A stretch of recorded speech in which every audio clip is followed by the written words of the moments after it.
नाम तो सुना ही होगा। ये उपन्यास सम्राट प्रेमचंद है।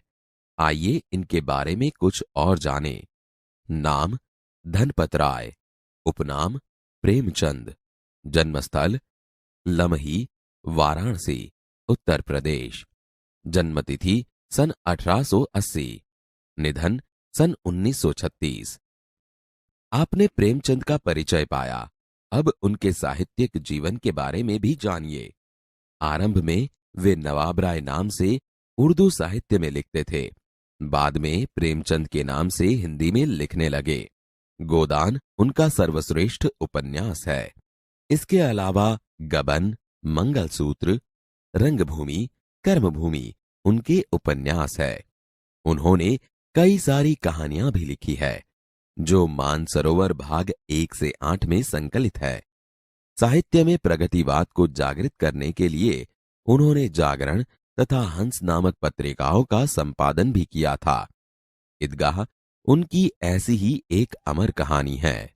रमजान के पूरे 30 रोजों के बाद आज ईद आई है।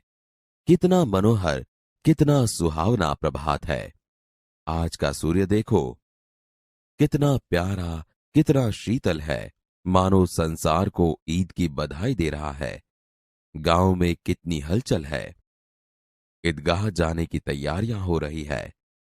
किसी के कुर्ते में बटन नहीं है, पड़ोस के घर में सुई धागा लेने दौड़ा जा रहा है। किसी के जूते कड़े हो गए हैं, उनमें तेल डालने के लिए तेली के पास भागा जाता है। जल्दी जल्दी बैलों को सानी पानी दे दें। ईदगाह से लौटते लौटते दोपहर हो जाएगी। 3 कोस का पैदल रास्ता, फिर सैकड़ों आदमियों से मिलना भेंटना। दोपहर के पहले लौटना असंभव है। लड़के सबसे ज्यादा प्रसन्न है। किसी ने एक रोजा रखा है, वह भी दोपहर तक, किसी ने वह भी नहीं। लेकिन ईदगाह जाने की खुशी उनके हिस्से की चीज है। रोजे बड़े बूढ़ों के लिए होंगे, इनके लिए तो ईद है। रोज ईद का नाम रटते थे, आज वह आ गई। अब जल्दी पड़ी है कि लोग ईदगाह क्यों नहीं चलते। उनकी अपनी जेबों में तो कुबेर का धन भरा हुआ है। बार बार जेब में से अपना खजाना निकाल कर गिनते हैं और खुश होकर फिर रख देते हैं। महमूद गिनता है, 1, 2, 10, 12। उसके पास 12 पैसे हैं।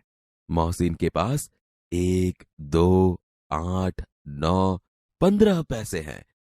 इन्हीं अनगिनत पैसों से अनगिनत चीजें लाएंगे, खिलौना, मिठाइयां, गेंद और जाने क्या क्या। और सबसे ज्यादा प्रसन्न है हामिद, गरीब सूरत, दुबला पतला लड़का, जिसका बाप गत वर्ष हैजे की भेंट हो गया। फिर एक दिन मां भी मर गई। अब हामिद अपनी बूढ़ी दादी अमीना की गोद में है और उतना ही प्रसन्न है। हामिद के पांव में जूते नहीं है, सिर पर एक पुरानी टोपी है जिसका गोटा काला पड़ गया है, फिर भी वह प्रसन्न है।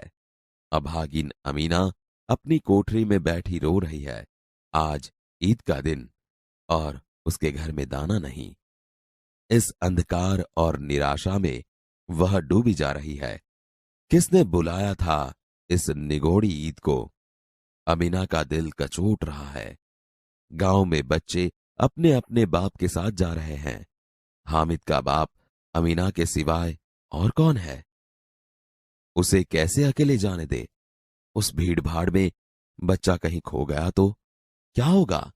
नहीं, अमीना उसे यों न जाने देगी।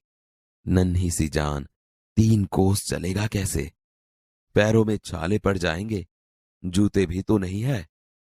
कुल 2 आने पैसे बच रहे हैं। 3 पैसे हामिद की जेब में, 5 अमीना की बटुए में। यही तो बिसात है और ईद का त्योहार। अल्लाह ही बेड़ा पार लगाए। तुम डरना नहीं अम्मा, मैं सबसे पहले आऊंगा।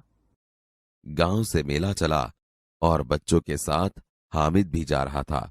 कभी दौड़कर आगे निकल जाता, फिर किसी पेड़ के नीचे खड़े होकर साथ वालों का इंतजार करता। हामिद के पैरों में तो जैसे पर लग गए हैं। वह कभी थक सकता था, बड़ी इमारतें आने लगी। यह अदालत है, यह कॉलेज है, यह कलाघर है। आगे चले। हलवाइयों की दुकानें शुरू हुई। आज खूब सजी हुई थी।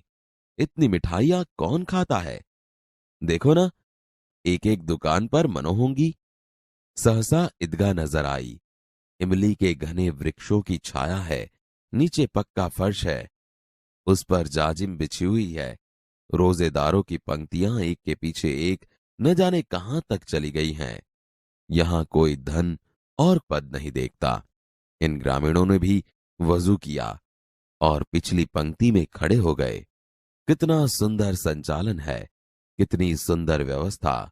हजारों सिर एक साथ सिजदे में झुके जाते हैं, फिर सब एक साथ खड़े हो जाते हैं, मानो भ्रातृत्व का एक सूत्र समस्त आत्माओं को एक कड़ी में पिरोए हुए हैं। नमाज खत्म हो गई। लोग आपस में गले मिल रहे हैं। अब मिठाइयां और खिलौनों की दुकानों पर धावा होता है। ग्रामीणों का यह दल इस विषय में बालकों से कम उत्साही नहीं है। यह देखो, हिंडोला है, 1 पैसा देकर चढ़ जाओ। कभी आसमान पर जाते हुए मालूम होता है, कभी जमीन पर गिरते हुए। यह चरखी है। लकड़ी के हाथी, घोड़े और ऊंट छड़ों से लटके हुए हैं। 1 पैसा देकर बैठ जाओ और 25 चक्करों का मजा लो। महमूद, मोहसिन, नूरे और सम्मी इन घोड़ों पर बैठते हैं। हामिद दूर खड़ा है। 3 पैसे तो उसके पास हैं। अपने कोष का 1/3 जरा सा चक्कर खाने के लिए नहीं दे सकता। सब चरखियों से उतरते हैं। खिलौने लेंगे।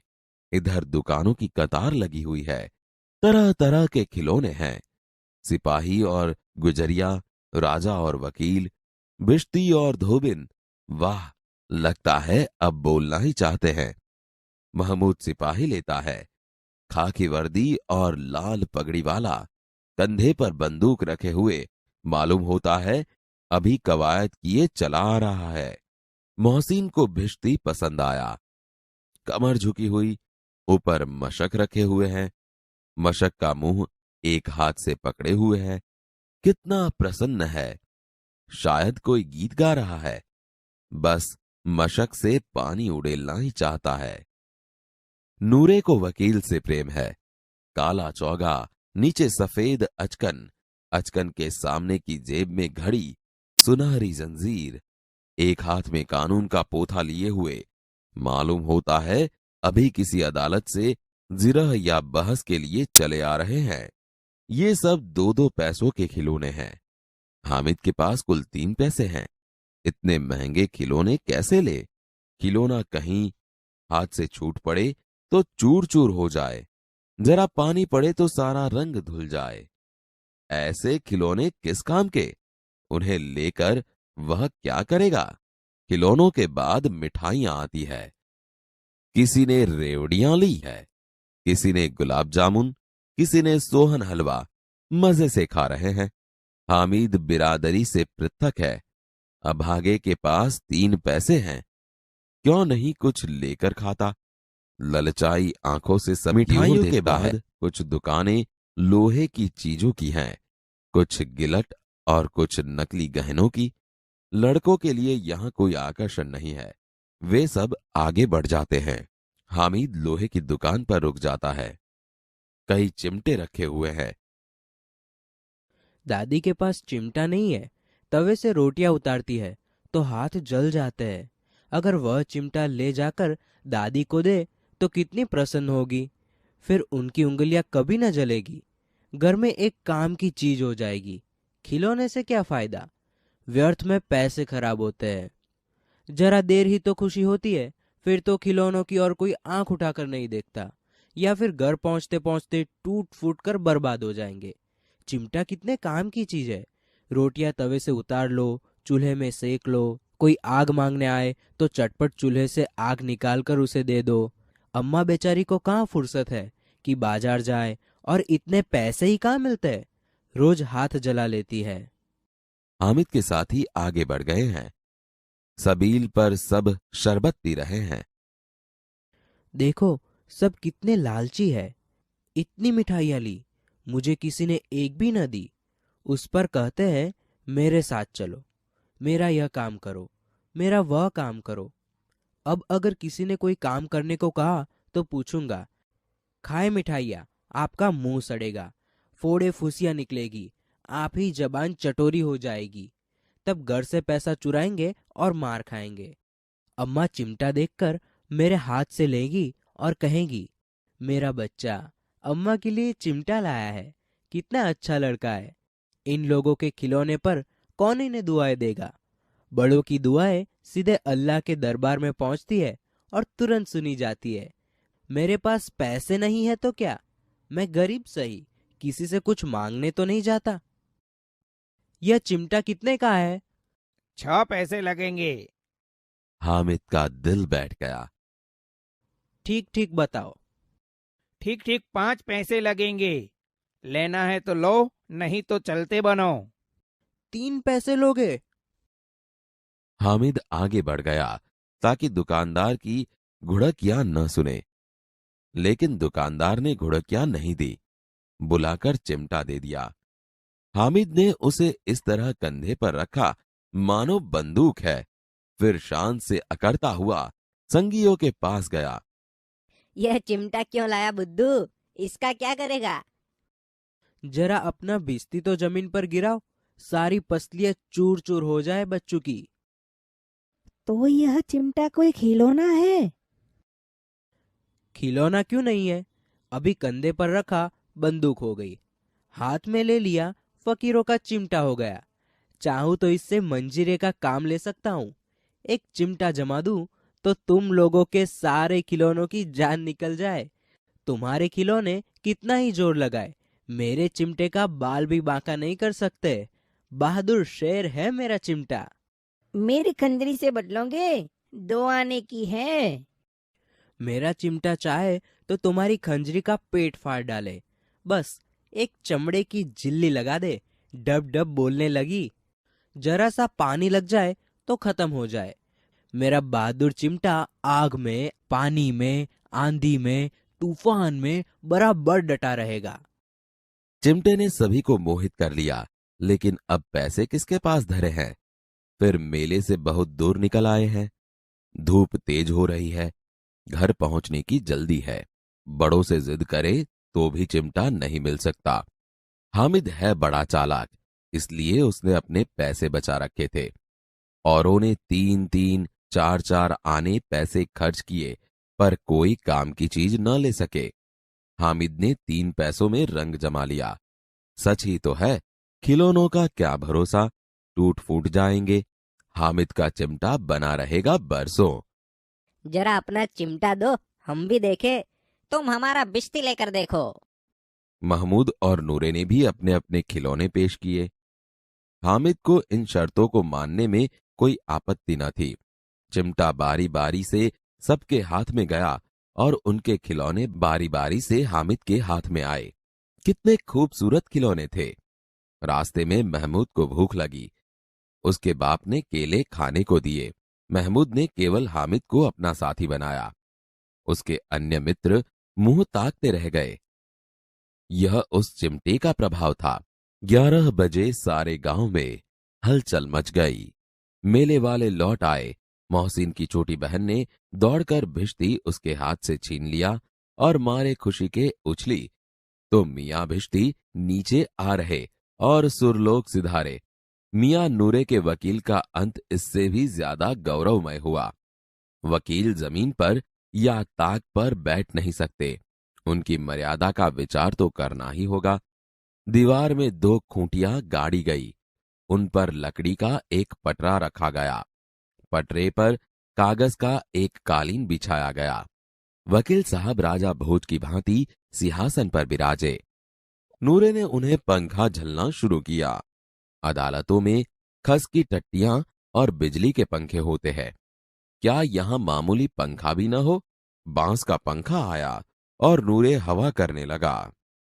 मालूम नहीं पंखे की हवा से या पंखे की चोट से वकील साहब स्वर्गलोक से मृत्युलोक में आ रहे और उनका माटी का चोला माटी में मिल गया।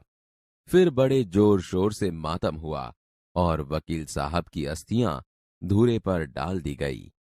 अब मियां हामिद का हाल सुनिए। अमीना उसकी आवाज सुनते ही दौड़ी और उसको गोद में उठाकर प्यार करने लगी। सहसा उसके हाथ में चिमटा देखकर वह चौंकी। यह चिमटा कहाँ से लाया? मैंने मोल लिया है। कई पैसे में? 3 पैसे दिए। यह कैसा बेसमझ लड़का है कि दोपहर हुआ कुछ खाया न पिया, लाया क्या चिमटा? सारे मेले में तुझे और कोई चीज न मिली जो यह लोहे का चिमटा उठा लाया? तुम्हारी उंगलियां तवे से जल जाती थी, इसीलिए मैंने लिया। बुढ़िया का क्रोध तुरंत स्नेह में बदल गया। बच्चे में कितना त्याग, कितना सद्भाव और कितना विवेक है। दूसरों को खिलौने लेते और मिठाई खाते देखकर इसका मन कितना ललचाया होगा। इतना जब्त इससे हुआ कैसे? अमीना का मन गदगद हो गया। वह रोने लगी। दामन फैलाकर हामिद को दुआएं देती जाती थी और उसकी आंखों से आंसू की बड़ी बड़ी बूंदें गिर जाती थीं।